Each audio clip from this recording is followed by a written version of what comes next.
Those two things Jesus himself talked about. ఆ రెండు సంగతుల గురించి యేసుక్రీస్తు ప్రభువారే స్వయంగా మాట్లాడారు. We saw them in Matthew 22 మత్తయి సువార్త 22లో వాటి గురించి మనం చూసాం. and verse 29. 29వ వచనంలో ఆ సంగతి ఉంది. Jesus answered and said unto them, Ye do err, not knowing the scriptures, nor the power of God. మత్తయి సువార్త 22వ అధ్యాయము 29వ వచనం అందుకు యేసు లేఖనములను గాని దేవుని శక్తిని గాని ఎరుగక మీరు పొరబడుచున్నారు. Two things means, one is the scriptures we must know very thoroughly.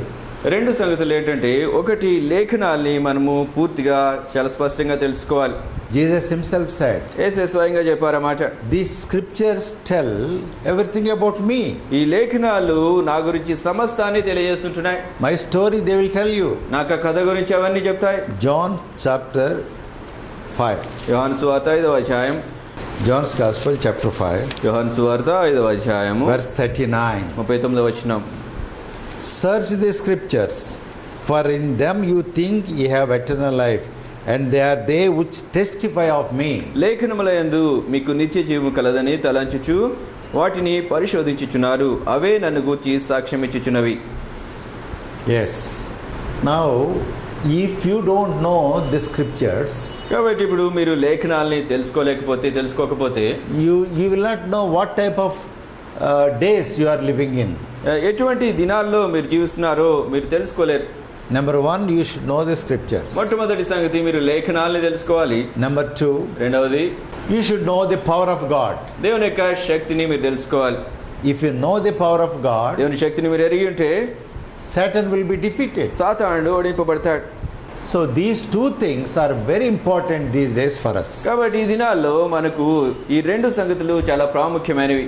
Before God gave us the scriptures, ఈ లేఖనాల్ని దేవుడు మనకి ఇవ్వకముందు God was directly telling everything. దేవుడు అన్నిటిని కూడా తిన్నగా స్పష్టంగా ముఖాముఖిగా చెప్తుండేవారు. For example, ఉదాహరణకు God was announcing every day, please count 120 years, I will destroy all of you. దేవుడు ప్రతిరోజు కూడా 120 సంవత్సరాలు లెక్క పెట్టండి, మిమ్మల్ని అందరినీ నాశనం చేస్తానని చెప్తూ ప్రకటించేవాడు. Yes, please see Genesis ఆదికాండం దయచేసి గమనించండి. chapter 6 6వ అధ్యాయం verse 3. 3వ వచనం.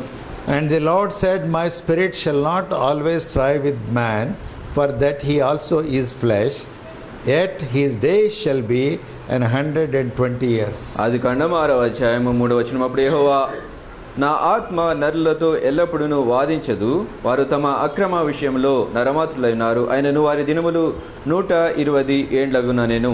I wonder why he tells the figure here. ఎందుకు ఇక్కడ ఆయన సంఖ్య చెప్తున్నారు? నేను ఆశ్చర్యపోతాను దీన్ని చూసి. In future flood will come, anytime flood will come and I will destroy. He is not telling like that. ఆయన భవిష్యత్తులో జలప్రళయం వస్తుంది, ఎప్పుడైనా జలప్రళయం వస్తుంది, మిమ్మల్ని అందరినీ నాశనం చేస్తానని చెప్పట్లేదు. 120 years. 120 సంవత్సరాలు.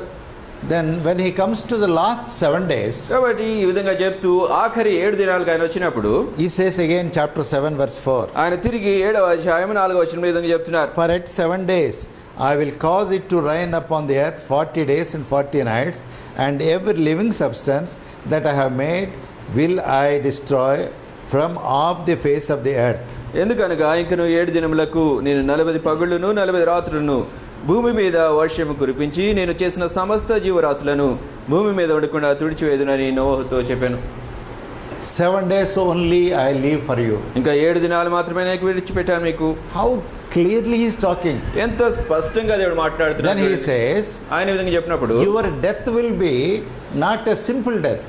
మీకు మరణము సామాన్యమైన మరణం కాదు, easy death. సులువైన మరణం కాదు. It will be very tough death. చాలా కఠినమైనటువంటి మరణం అది. A suffering death. శ్రమ పడేది మరణం. How do we know that? ఏ విధంగా మనకు తెలుసది? 40 days and 40 nights of rain. 40 పగళ్ళు 40 రాత్రులు వర్షం పడుతుంది. Why it should come for 40 days? ఎందుకంటే 40 రోజులు రావాలి. He can kill all the people in 40 seconds. 40 సెకండ్లు అందరినీ ఆయన చంపేయగలడు.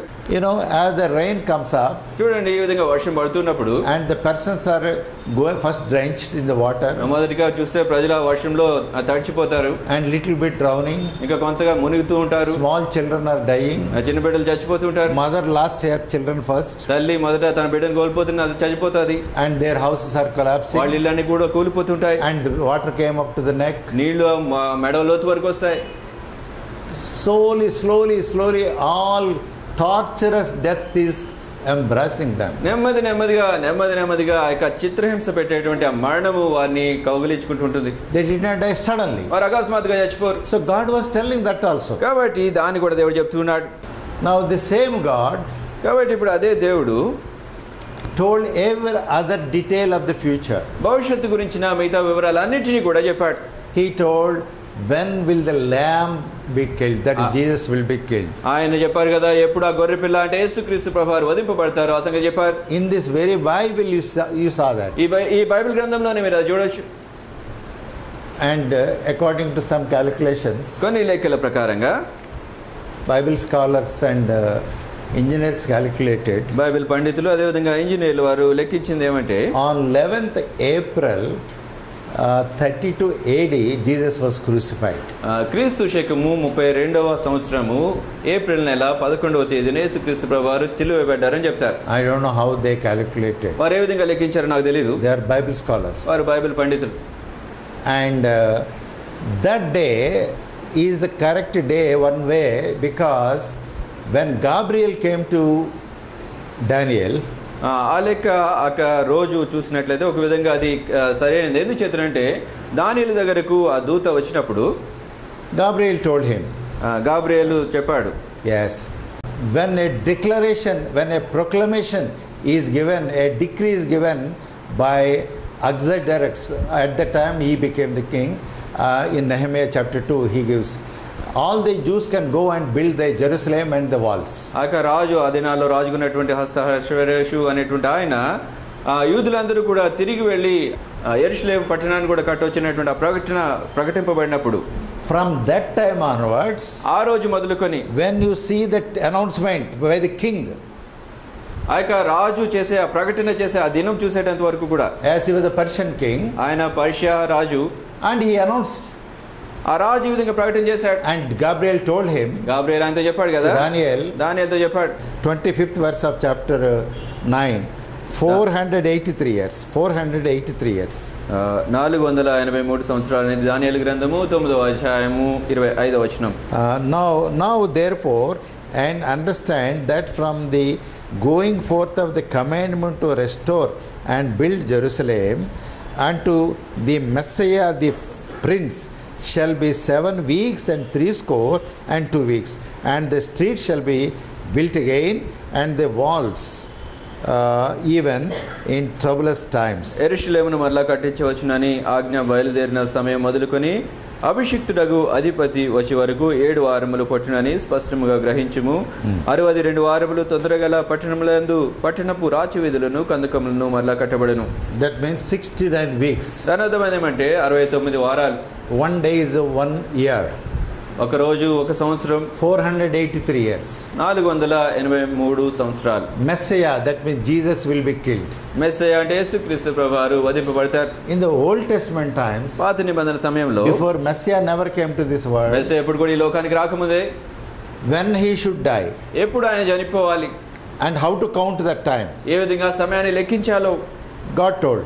దేవుడు తెలియజేశాడు. That man will give a proclamation. ఆ వ్యక్తి ఆయన ప్రకటిస్తాడు, let all the Jews go back. యూదులందరూ తిరిగి వెళ్ళొచ్చు. Then count 483